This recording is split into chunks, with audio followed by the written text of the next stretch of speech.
Alright guys, thought I'd give a follow-up on the horns. If you caught the video this morning, I know some of you did. I asked what you guys' opinions were on the... Oh, I got a pal, look at that. Where you going, kiddo? Anyway, I asked you all's opinion on the horn color.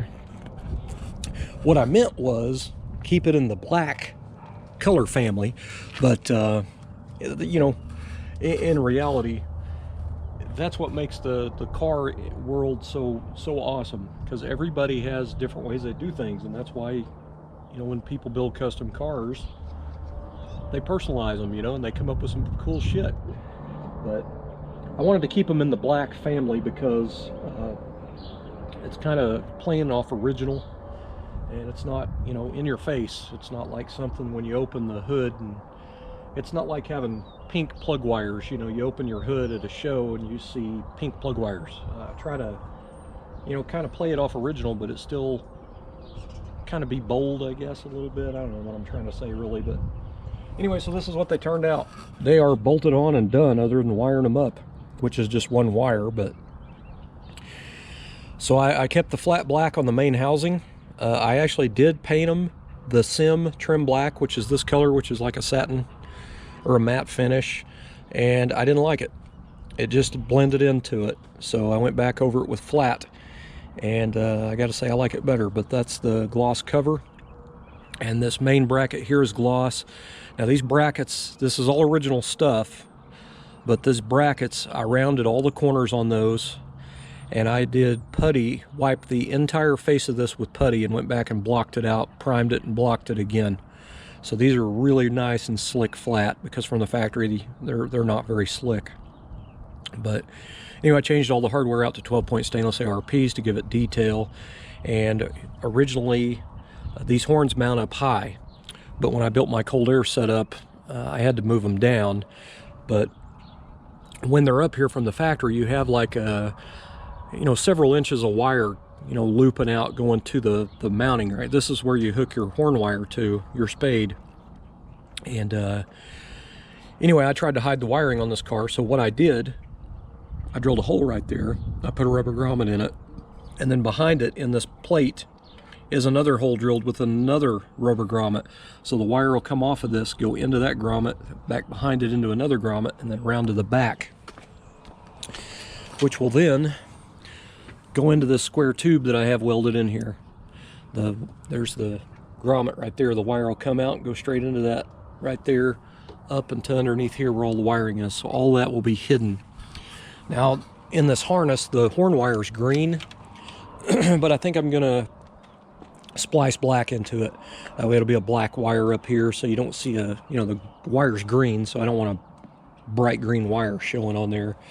It's it'll be, you know, quite a bit more subtle that way if it's black. But anyway, I'm happy with them. They turned out really slick, and you know, just a little bit of paint and a little bit of hardware and a little bit of cleanup on the brackets, man, and it just made a huge difference. I mean, they look like they could have come out of a box from 1955, but they're actually quite a bit customized.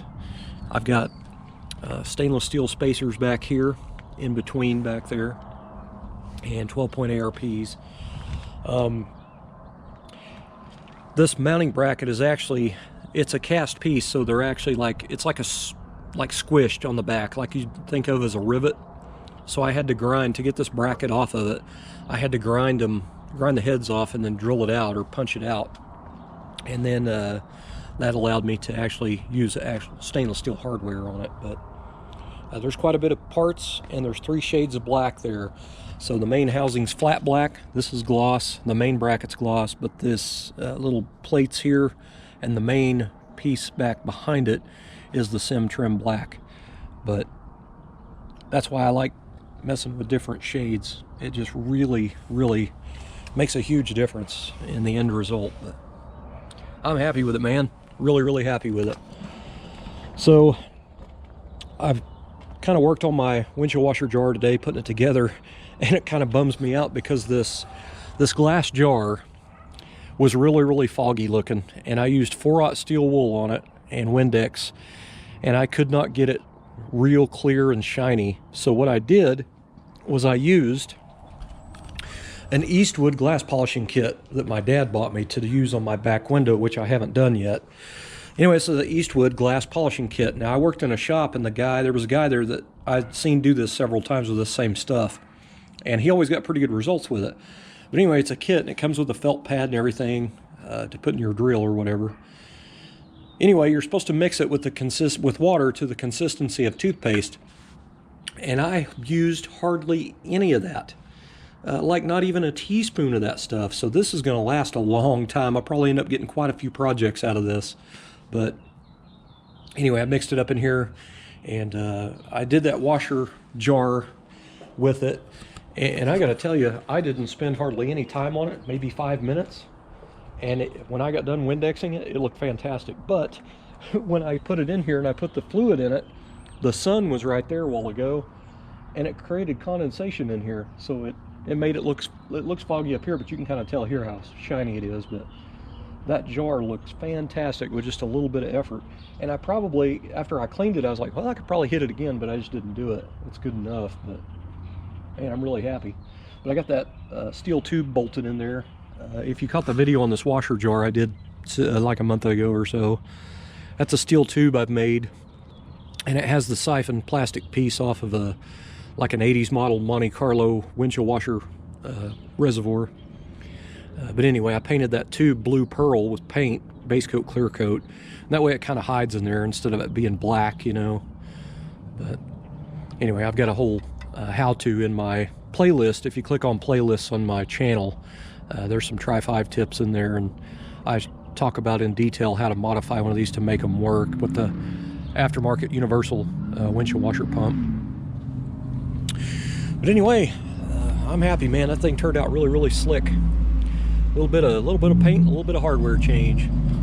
I changed the screws out up here to a stainless button head Allen. That's an 832 in case anybody needs to know what their thread sizes are for those. But anyway, the sun went down. I went in and had dinner, and I come back out and the sun's down. But I wanted to, when the sun was out, I was going to show that heater box because the sun was kind of getting on it a little bit, but now you can't really see it. It kind of sucks. But anyway, I'm happy, man. This thing is it's turning out. I got quite a few little small parts painted today, and it's kind of funny the way I worked. It's like after 7 p.m. right now. All day long I would paint a part and I'd hang it up or do something, and then I'd go out there and I'd work on something else. It was just a circle I was doing, constant. And it was, you know, jumping on different stuff. And then when I'd get to a spot that I could stop, I'd come in here and I'd put another coat on a part and then walk right back out there and bolt on more parts. So I never took a break. I didn't, you know, put paint on a part and then go in the house and sit on my ass. I stayed out here working all day long, and that's how I get stuff done. So tomorrow is probably going to be another full paint day. And again, going to do the same thing, just assemble little stuff on the side. And I think I'm going to make that show. I've been here several times with cars, and I'm pretty sure I'm going to make it. I mean, it looks like there's a lot of work, but in reality, it's just painting the body panels and then sanding and buffing them and bolting them on the car. And I got to tell you, the body panels on the car are all pinned. What I mean by that is I drilled holes in the trunk hinges and the door hinges, and I use steel bar that's the same size as the drill bit. So when I put the doors on, I'll take those two steel bars that I sharpened to a point, 2 of them, put in there, and the 2 down here when I hang the door, and that door will be right where it needs to be. Same way with the deck lid. I've got 2 holes right here with alignment pins. When I get the deck lid hung, get the bolts started, I can drive those pins in there. That'll put that deck lid exactly where it needs to be. These trunk hinges, you would see those holes, but I had started on them, I just never have finished them yet. I built some hinge covers that actually bolt on, and they'll be painted body color, so you'll never even know that there's covers on there. I don't know if I'll have those finished for the show. That's not that big a deal to me, but anyway, the assembly side, in case anyone's worried about me making it, the assembly side is nothing.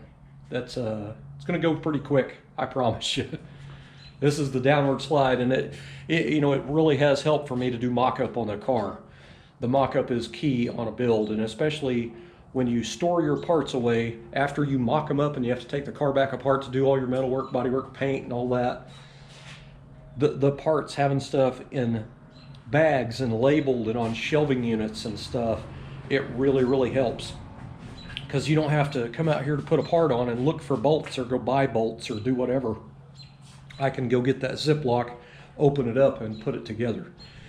So it's made those horns very simple, because I painted them today and assembled them today and installed them on the car. So I mean, it really didn't take that long. It's more like waiting on the paint to dry. But anyway, guys, I'm pretty happy. I'm going to put another coat on my little windshield washer jar lid here, and I'm going to clean the paint gun, and I'm going to go in and